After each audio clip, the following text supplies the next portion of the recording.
There are two things in there that I would put out there as big numbers that could have a big impact on the housing industry. One is this wealth transfer from the boomers to the next generation. Yes. The second is the $7.5 trillion that's sitting in money market funds today. If you look historically at the money market funds, even when interest rates, Fed funds was at zero, yes, about $3 trillion still stayed in money market funds. But let's hypothetically say that $3 trillion rolls out of money market funds as the Fed fund rates come down and those people want to be earning more, and they're going to go into either equities or they're going to go into longer duration debt. Right. That could have a big impact on the long end of the curve. Those are two things that could materially move housing in that middle market that could make it a little bit easier for people to buy the single family home, live a better life. Right. Walker and Dunlop brings you insights for life. Unique perspectives from impactful leaders.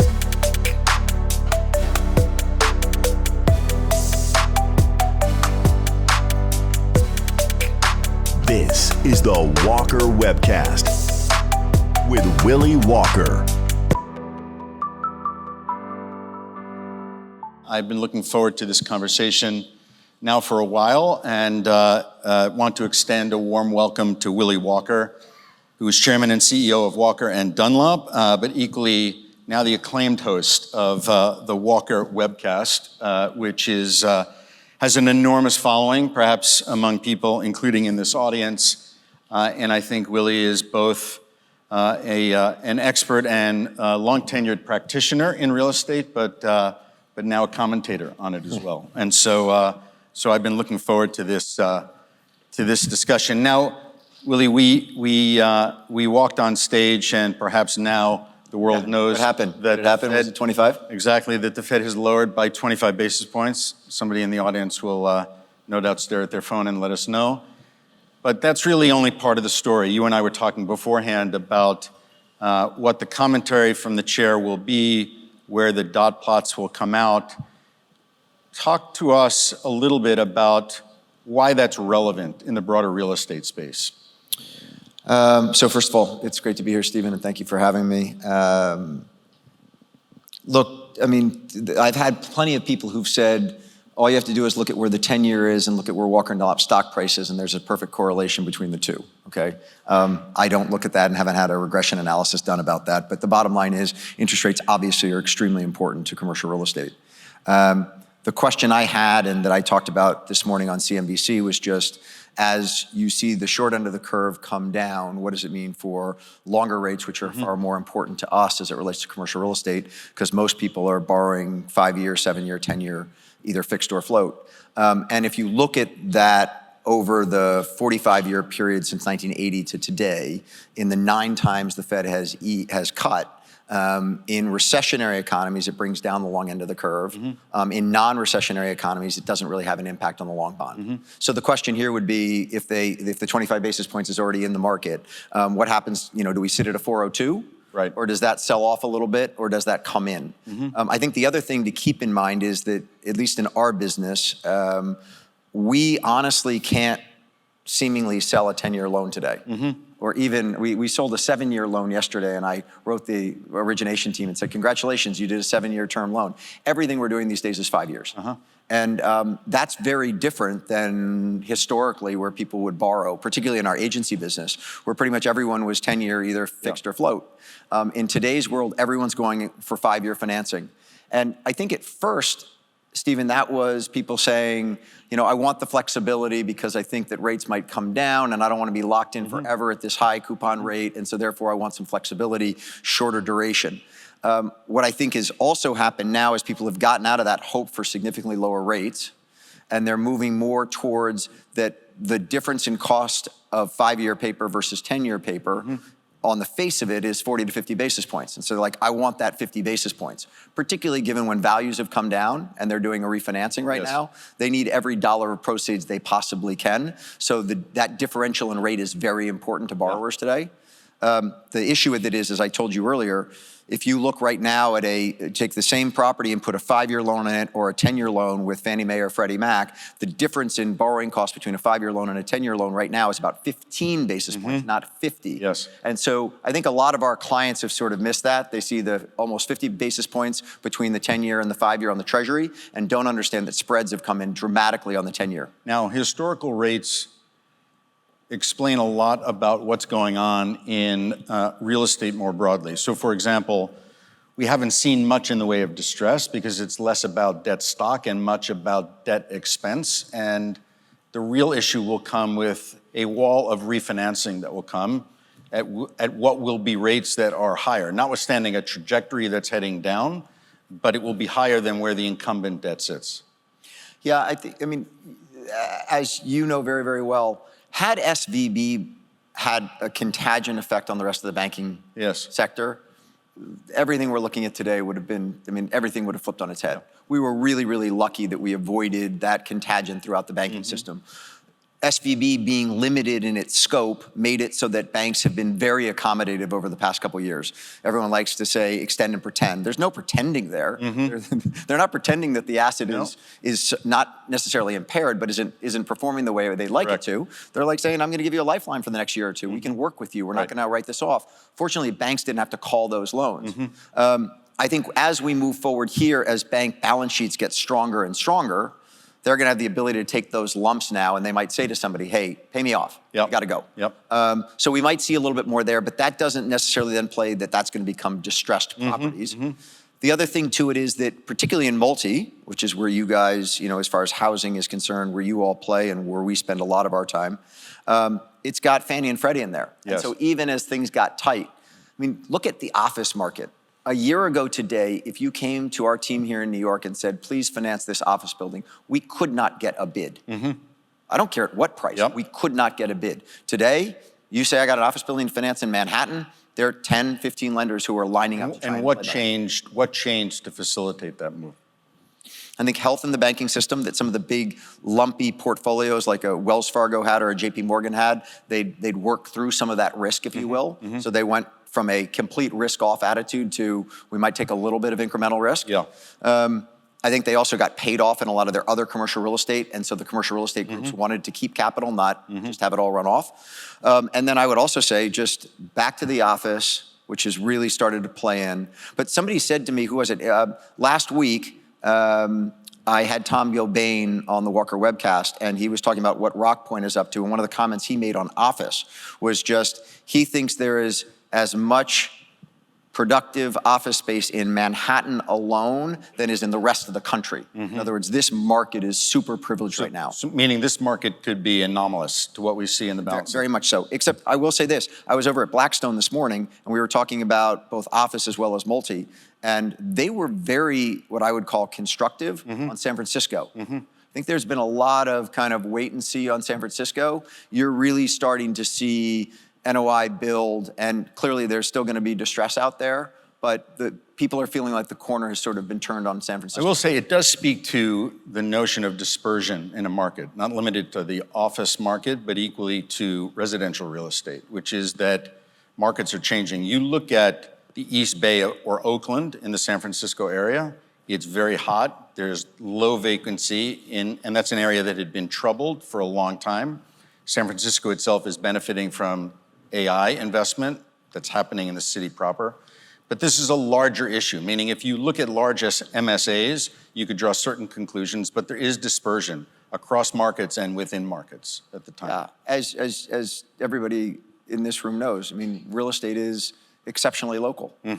I mean, people ask me about cities. Does Walker & Dunlop like lending there or lending there? I'm like, you show me the asset, the operator, and what's going on, and I'll tell you whether we like it or don't like it. But I can't say that I love Charlotte today for everything, and I can't say I hate Cleveland today for everything. There's always going to be pockets of opportunity. Let me step back a second to talk about residential real estate more broadly. So earlier in the symposium, Don Mullen, the CEO of Pretium, spoke to a set of inconsistencies or observations, and just to sort of get your reaction to them. On one hand, he said that home builders have excess inventory, yet housing stock is not affordable for most Americans. Second, there's record home equity and low LTVs, yet there's a significant uptick in defaults in a section of the mortgage market, probably at the lower end. Birth rates are low, but we have a housing crisis. And the country wants to promote home ownership, yet there are fears of systemic risk that have led to limited credit for potential buyers and home builders. How do you reconcile some of those? A lot in there, and all correct, if you will, all correct. I guess the question would be, what do you do about it? How do you make, how do you change things? And obviously, Secretary Yellen, do you call her secretary, doctor, or chairwoman? I think you're meant to refer to her by her most senior title. Right, which is secretary. Or correct? I think it's secretary. Okay. So listening, she's now departed the symposium, so just a little. Exactly. I think Don called her doctor, so I think that's actually the lowest one of her many distinguished titles. Second only to Janet. Yeah, right, exactly. But Don can do that. Yes. You and I can't do that. So let's kind of peel the onion here a little bit. And so while I believe the Trump administration is very focused on this specific issue. And we'll come on to that for sure. And I believe that they're going to come out with an executive order that's going to try and change the entitlement process from local jurisdictions, and they're going to put big carrots and big sticks behind it. They're going to say, you want this federal transportation funding? Change this. You don't want that federal transportation funding? You ain't getting it. So they don't have control over the decision, but they can control other elements that influence or compel a decision. Correct. And the one question on that is how they're going to measure it. Right. Just let's stick on Denver for a second. Let's just say that they say to Denver, we need to change this type of entitlement process, and every single county goes and does it, but nobody wants to build. Right. Right. So glad you changed it, but we don't have any more supply of housing. That's correct. So I think one of the big challenges there will be to figure out what's the indicator of them actually doing it or not to be able to get the money. The other thing that they're very explicit on is that they don't really feel like fighting the vertical density issue as it relates to multifamily. So having someone who is in a single family neighborhood have a big multifamily property built in their backyard. So they're really going to focus on the entitlement of single family and lower grade. So the link in this chain to the home builder inconsistency is that the Trump administration will strong arm local authorities to do things they need to, and the home builders will adapt to what is necessary to build. Correct. And the one thing that I would put forth there, I think the risk on bet there is manufactured housing. I think that if you can get that entitlement process going, the quickest way for us to deliver affordable housing is manufactured. Right. And I should say modular, so maybe you get some stacked multi out of it. But Pulte's average home price year to date is $570,000. You and I know that's not an affordable home to someone, that's not even close to affordable to someone making median income in America. So we've got to get single family manufacturers down to $300,000 to $400,000 a home to be able to have that supply to meet the demand. And it may well be the only way that we can achieve 1 million homes a year for the next 10 years, such that supply-demand can come into equilibrium. Correct. And the one thing I would say on that stuff is, without some big move by the Trump administration and some EO, that dynamic is not going to change. I don't expect the big home builders to change the price point that they're building to. Right. And as a result of that, SFR, which you guys are deeply into, and multi are going to be really, really good asset classes over the next couple of years. So your next dollar of investment would go where on that basis? Well, do you favor multifamily, single family? Where does BTR fit in that mix? I'm just curious, against the backdrop of what we might expect the Trump administration to do, which is to sort of set sail on a series of programs or influence outcomes in local jurisdictions. Who wins in that regard? Or on a relative basis, who excels? It's hard to tell, quite honestly, in the sense that, SFR right now is good, it's not great. Multi seems to be ahead of it as it relates to coming out of where we've been for the last 3 years. Perhaps because absorption is happening sooner? Yeah, we've had the curb on new builds is coming off faster? Yes and yes. So through Q2, we had 725,000 multifamily units absorbed over the T12. Right. Okay? 725,000 units.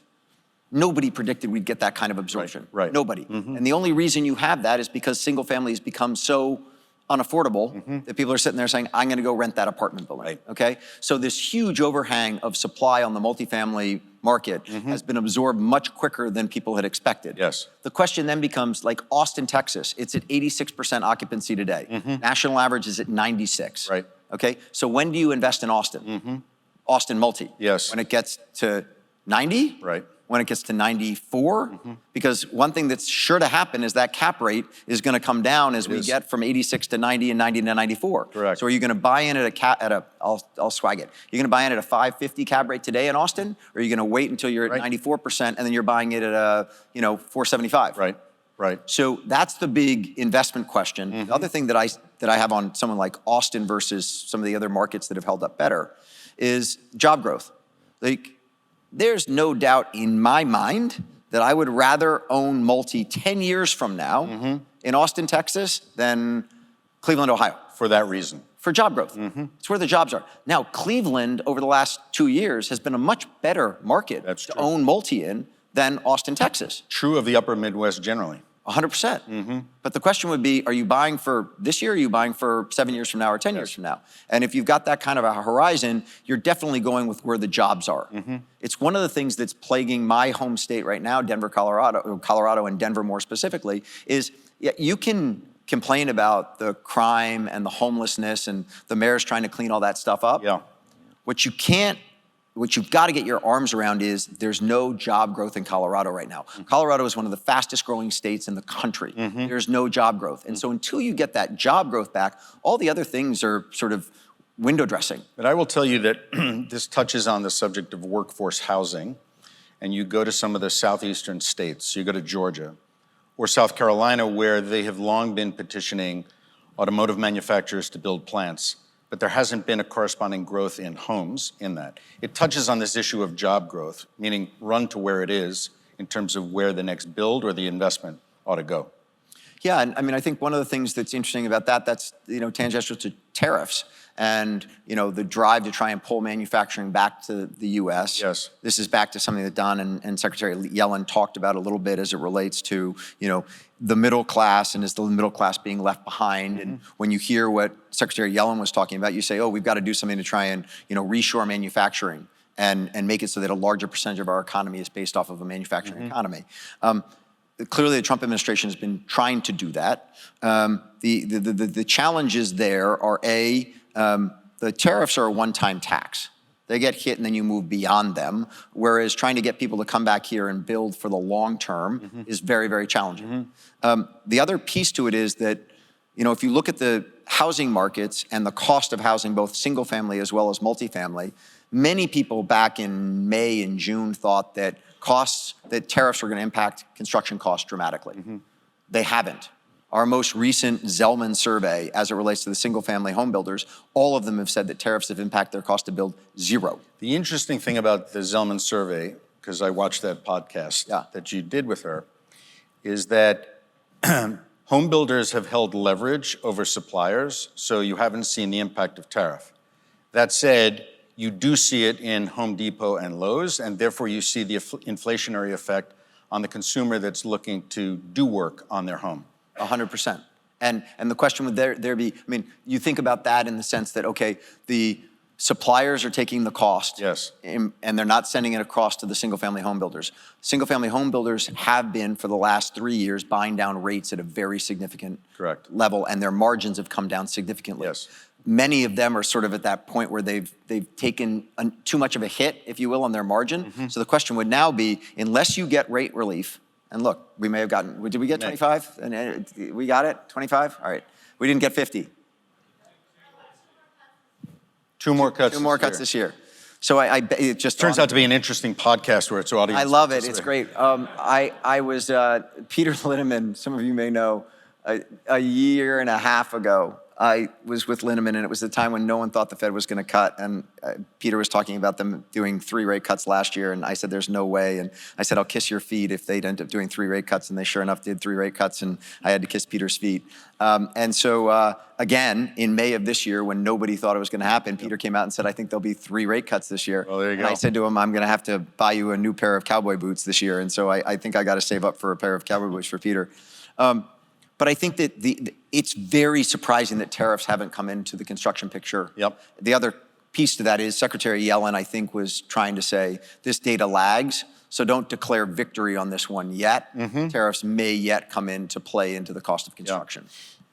Let me ask you about the issue of affordability and whether or not we have a housing crisis born of that. And I'll just make the observation that when you have Tucker Carlson and Elizabeth Warren both speaking the issues of affordability, something is going on in the world. And I'm just curious your view on it. I mean, it's quite clear the gap is very observable, and it's changing behaviors to the point that something on the order of 70% of household formation was in rental stock over the last year relative to home ownership. Talk to me a little bit about what that means and what's the impact of it. I think, Stephen, we've got to be careful not to think that the American dream is static. That the American dream that you and I had as right out of college, getting our first jobs, before you went to law school, before I went to business school, is the same. But it goes all the way back to the GI Bill, right? Well, of course it goes back to the GI Bill. So in other words, the dream was defined by home ownership, and it may well be that the dream needs to be inclusive of a rental population who could live in a better neighborhood than they can by virtue of the unaffordability or relative unaffordability of home ownership. I don't want in any way discount an individual's desire to live in a detached single-family home with a white picket fence and the Norman Rockwell picture. Right. That probably still exists. They can, but they don't have to own it. But I think the other piece to it is that, are we trying to meet someone's hopes and dreams of their life, or are we trying to create economic wealth? Because those are two different things, yet we tie them together. And I think one of the things there is that home ownership has been a great wealth accumulator, and it's been the driver of wealth accumulation in the middle class in America. So everyone said, you own your home, you've got a long-term fixed rate mortgage, you're gonna make money in equity there, and that's gonna be your real nest egg. That's gonna be where you can really create wealth. Well, that was when the stock market was owned by far fewer people. That's when people didn't have the ability to potentially have a sovereign wealth fund that they're invested in that actually is making them equity returns, because you've got a nationalized sovereign wealth fund that is going to be used to lower cost of housing, lower cost of taxes, everything else. So I think you're making the point, shouldn't someone feel as if they've had a successful life, career, if they lived in multifamily their entire life and never actually owned a single family home? Sure, as long as they have the wealth to retire upon. I would say though with one qualifier, which is that when you look at first-time home buyers, the age of which has been going up, now 39. 38, 39 years old. There's a large percentage that are buying in zip codes with a lower median income than they have. Right.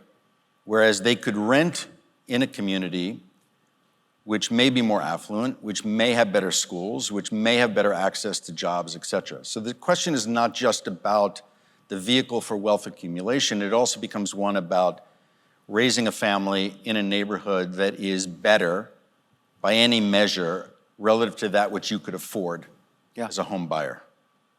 I think it's a very good point. And we'll see how that changes. Yeah. We'll see how that changes.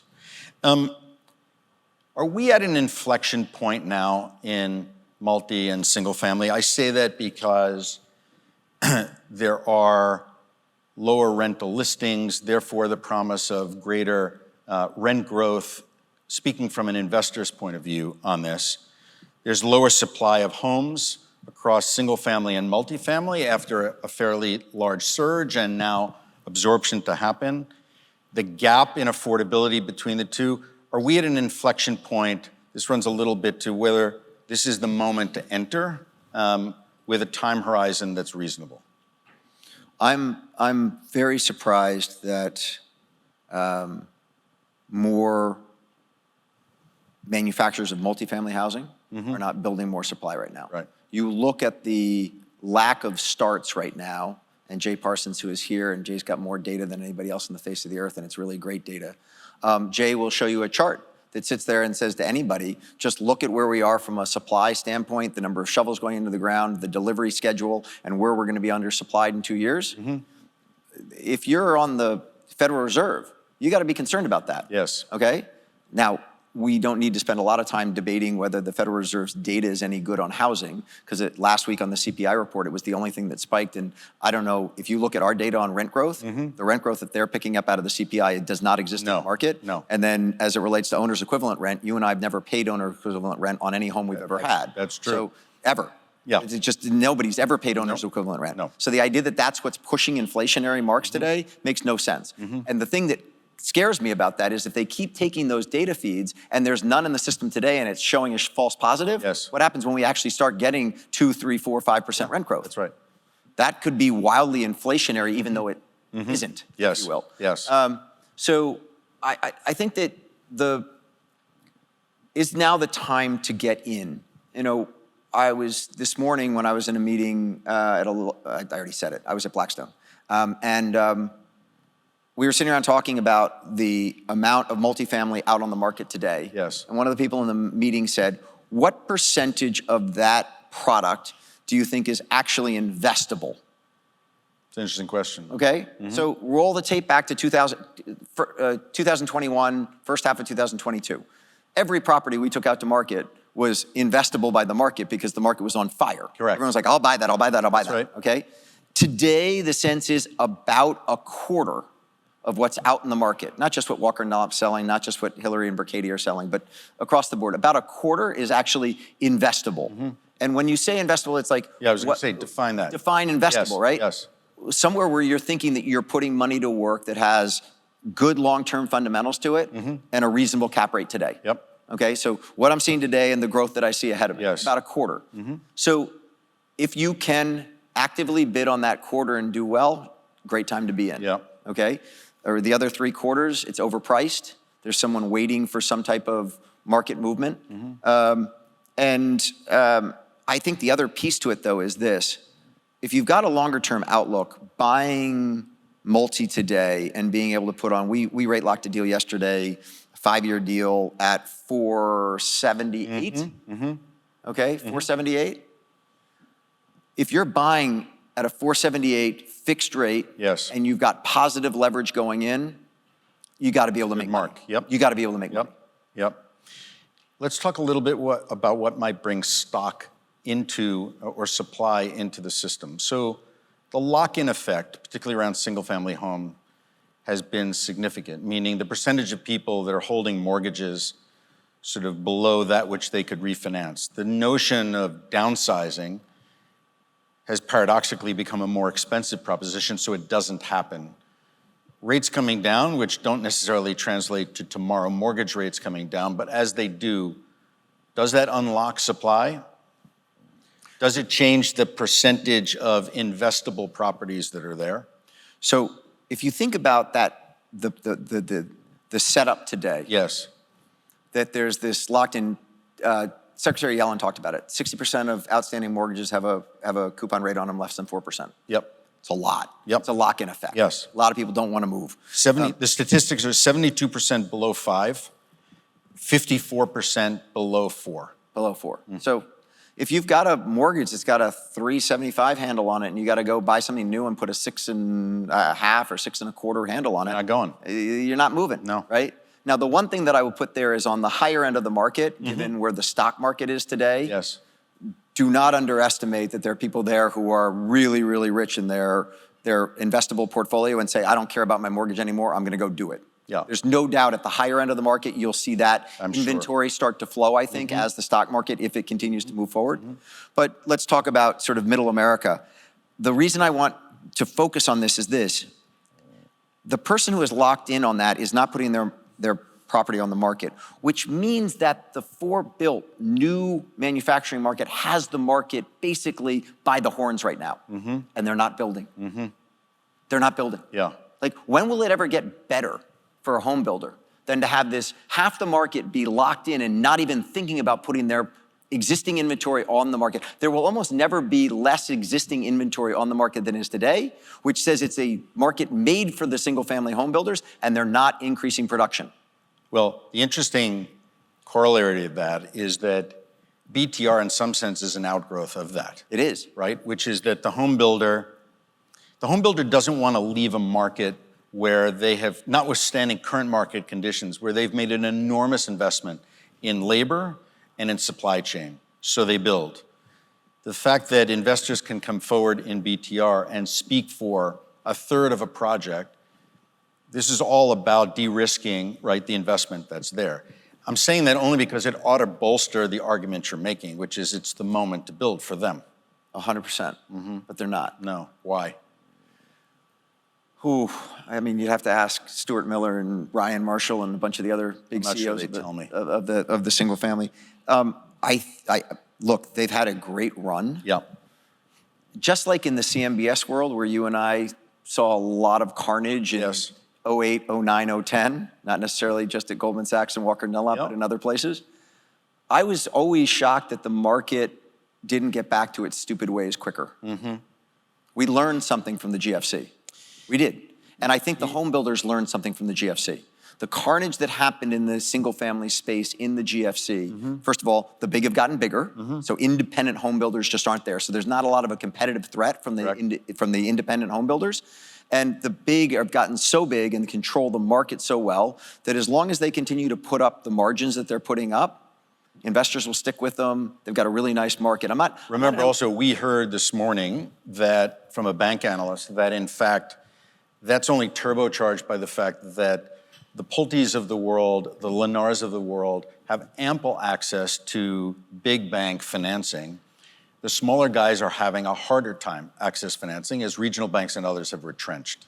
And they also don't have the balance sheets to be able to buy down rates and take that out in their margin. Correct. So the big will continue to get bigger. And the question would be, what stimulates them to go and actually build more? Yeah. Back to that 45,000 Pulte homes in 2004, 31,000 in 2024. I suspect some of what the bigger guys are worried about is ballooning a balance sheet and that the public markets don't reward them for that. 100%. And then also, this is all about velocity turn of capital, and that's what they're looking to do. And they're nervous, about how and if that plays. Yeah. But I think, back to your question of like, is now the time to be in BFR, SFR, and multi? Yes. The macro picture would say to you, very much yes. And that we're going to have a good run here for the next, hopefully 3 to 4 years at a minimum. Yes. The other piece to keep in mind there, Stephen, is this. Go wind the clock back.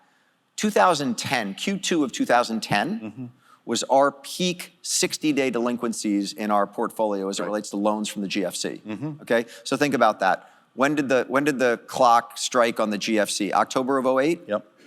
We hit peak delinquencies in Q2 of 10. Right. Okay, but that didn't result in losses. That was just 60-day delinquencies. And that was 148 basis points for us at W&D. And over the next year, that went from 148 basis points of 60-day delinquencies to less than 10 basis points of realized losses. Right. Okay, what happened? The market started to kick in. People started to invest in assets. They took those loans off of our watch list. They kept performing, and all of a sudden we were out of the crisis. That's true. Okay, so you think about that lag effect to the market and where we are right now in the great tightening, making a lot of people sort of sit there and say, oh, I had a floating rate loan on my property and I can't breathe right now and I'm gonna give the keys back, to where we are today. We're starting to see things cure. And as you cure through the problem loans, people start to get conviction. Yes. Equity capital comes in and bails people out. People get to a point where they just say, I've had it. I'm not gonna make my promote on this deal, but I'm gonna put it on the market and move on. The other thing that I think, you all don't have this issue, but a lot of other private equity firms have this issue. Fundraising has fallen off a cliff in commercial real estate. From 2022 fundraisings to 2024 fundraisings, it's straight down. And a lot of those private equity firms are sitting there going, unless we start to return capital to our investors, they're not going to invest in my next fund. And so they're being forced sellers right now, where they might not be loving what they're going to make on that sell, but they're going to go sell it because they need to recycle the capital back to the investor to raise their next fund. And whether that's, as an investor, and I know there are many investors in the room, they're like, I hope my private equity firm isn't doing that to me.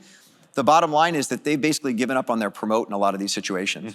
And they understand that their going concern is based off of raising their next fund. So they've been holding on for hope for 2 to 3 years that rates would come down precipitously, or that, NOI would go up. And now there's sort of this capitulation happening in the market where people are like, I got to sell it, I got to recycle capital, and I got to get going. Let's come back to Washington for a second. The discussion with Secretary Yellen touched on the GSEs.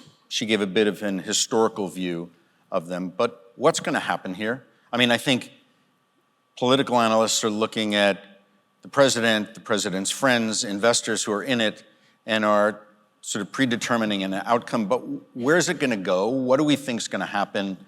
And where does it matter in the context of how it gets structured? So as somebody who has been very involved in this through all the various iterations, I actually, when Secretary Yellen was talking about the fact that we got close on a legislative fix for Fannie and Freddie, I was like, what world were you living in 2012 and 2014? I don't recall. There was never anything that was close. Corker Warner was the closest we ever got.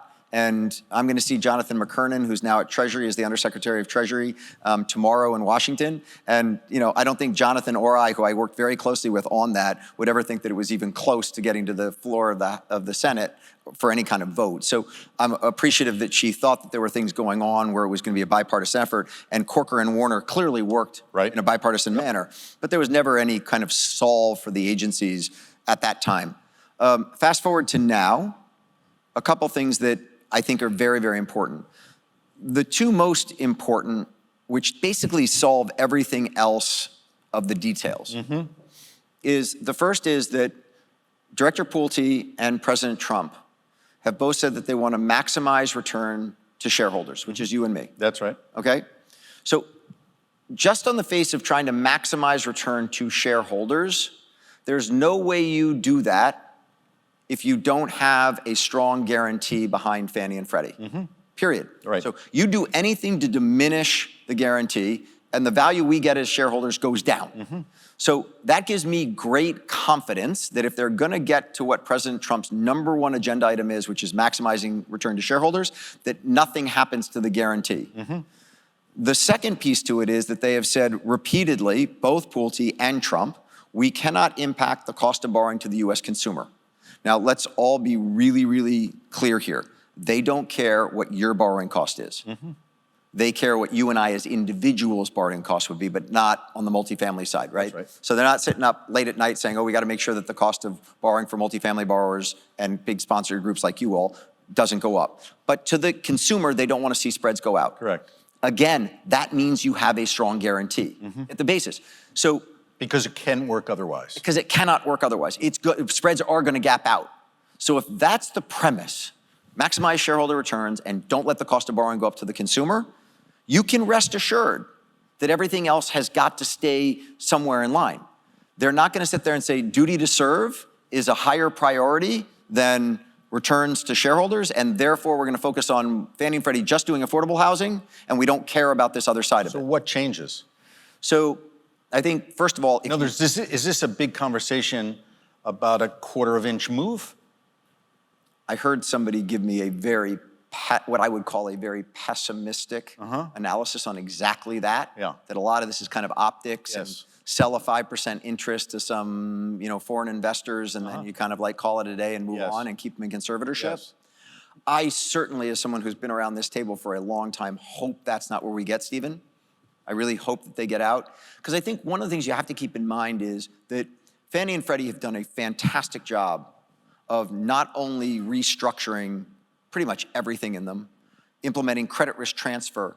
Secretary Yellen talked about that. She's like, wow, we don't want to go back to that. Of all the things in the world that I would bet on, Correct. having another mortgage crisis in America in my lifetime, I would put a very low No, it probability would not on. be a welcome outcome. It would not be welcome, but I also think they've done enough as far as CRT to make it so that that doesn't happen again. Correct. So they've got totally different systems, CRT, everything else. What they haven't been able to do is have a profit motive that has allowed them to generate earnings that pay big bonuses to their employees. So every year they've got great people at Fannie and Freddie, but that profit motive isn't there. Well, think about it. It's hard to manufacture a high ROE to the extent that the denominator, is where it is. In other words, how much equity needs to be kept behind these? What's the government require? Is there enough private capital to come behind it? So I don't doubt that there's enough private capital to come in at a reasonable valuation. Yes. Okay, these things are cash machines. The other thing is that there's been talk about making them a monopoly. I certainly hope they do not think about making them a monopoly. The duopoly works. particularly in the multifamily sector where Fannie and Freddie have different securitization models. They have different client bases. One's really good on float, one's really good on fixed, even though they both compete across it. The moment you put them into a monopoly, we've got the USPS and Amtrak. And we don't want the USPS and Amtrak. So your view is, if I understand it right, is that the cash-on-cash return here could be interesting. The cash-on-cash return could be really interesting. The issue with it is you've got to get their ROE. One of the reasons their ROE is so low right now is because they've done a great job with CRT. That's it. They're not holding the risk that they used to get paid for. That's right. They've played it all off and let you and me go buy it. Correct. That's great. I don't think they reverse that. So then the question would be, then how do you get the ROE up? Right.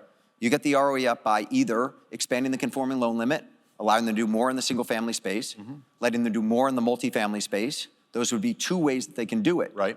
Those are going to be big decisions to allow them to broaden their footprint. But look, the Trump administration has just taken a 10% interest in Intel. I don't think that as JP Morgan, Wells Fargo, and others sat around the table at Treasury last week and said, hey, don't let them encroach on us in the single family space or in the multifamily space, that this administration is terribly sensitive to that. No, not in the least bit. I think they sit there and say, look, we'll let them broaden out. So I would think that they're allowed to broaden out at both single and multi. So again, all of this is TBD, but I would not underestimate, Director Pulte has put this issue front and center and very clearly has the president's ear. He is getting Fannie and Freddie ready for privatization and has got the management teams at both focused on top and bottom line growth. And that's welcome to those of us who work with them all the time. What do you think the timeline of this is? Well, you heard. I mean, there's a parade of banks that are marching through Washington with, 30 wonderful flavors of how this is going to play out. So I was very interested that Secretary Yellen said it's going to take years and years and it's super complicated. Quite honestly, it's like, well, and that's the reason that the Biden administration didn't do anything on it. But say what you want about this president, politics aside, his emphasis is on speed. He's not looking to execute on anything. And Howard Lutnick, who knows these businesses very, very well because Newmark is an active participant in the market, he went on CNBC last week and said that it should happen by the end of 2025. I don't think that's a realistic outcome, but I wouldn't be surprised if they sit there and say, this has to happen in 2026. Let's get this done. Let's get a model done and get it over the finish line. That would not in any way surprise me. One thing that you and I talked a little bit about earlier was kind of stratification, economic stratification around housing, meaning the wealthy are taken care of by virtue of their standing.